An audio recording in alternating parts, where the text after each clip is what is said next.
Ahoj všichni, já vás vítám u mého prvního videa. Já jsem Aty, jelikož je večer a prší a já samozřejmě tím pádem nemám co dělat, tak jsem si řekla, že natočím japovací video.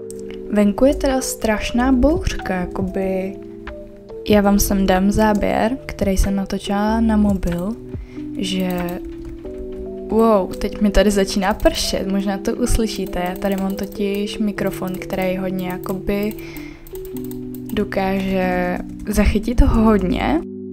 Momentálně nemám Star Ridera, kterýho teda mám v plánu si kupovat, ale zatím ne.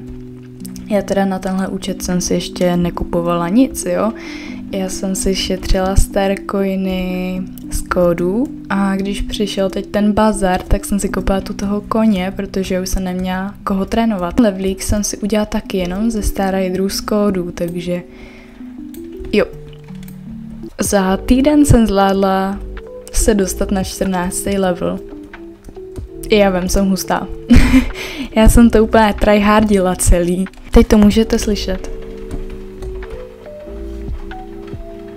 Jinak já si tady prostě dělám ten Trailblazer a doufám, že přidají nějaký Star Rider kód, abych si to mohla vyzvednout. Jinak tu ten účet není úplně můj první, protože já jsem měla lifetime účet, který mi teda zabanovali z důvodu, že na účet se mi někdo dostal a využíval tam prostě cheaty a Star Stable Team neměl důkazy, že jsem to nebyla já, kdo tam používal ty cheaty, takže bohužel nebyla jiná možnost.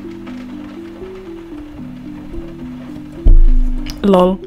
No, takže se omlouvám, jestli to někomu bude vadit do pozadí, ale neudělám s tím nic. Můj mikrofon prostě zachycuje úplně všechno, co jde, takže já mám teda půjčený mikrofon od mýho kluka. Jen mu tam ležel, tak jsem se ho zeptala, jestli by mi to nepůjčil na natáčení, že jo. Že by to mohlo být fajn, protože můj notebook nezachycuje ten zvuk úplně nejlíp a ty videa by už pak úplně neměly jako smysl natáčet, když bych tam zněla nějak jako jo, chápeme se. Já se omlouvám, že ty videa budou trošku cringe, ale já nevím, prostě, já jsem strašně crazy člověk. Ten dešť je úplně ASMR, až na to, že je úplně zataženo, vypadá to jak z hororu. Tak jdeme čekat na čemp. Jo, je tu docela dost lidí, hele. To nemáme šanci a tu nemáme. Jinak, sorry, že mám prostě westernovou podsedlovku a drezurní sedlo, ale jak jakoby moje skříň je totálně je v ní úplný hovno.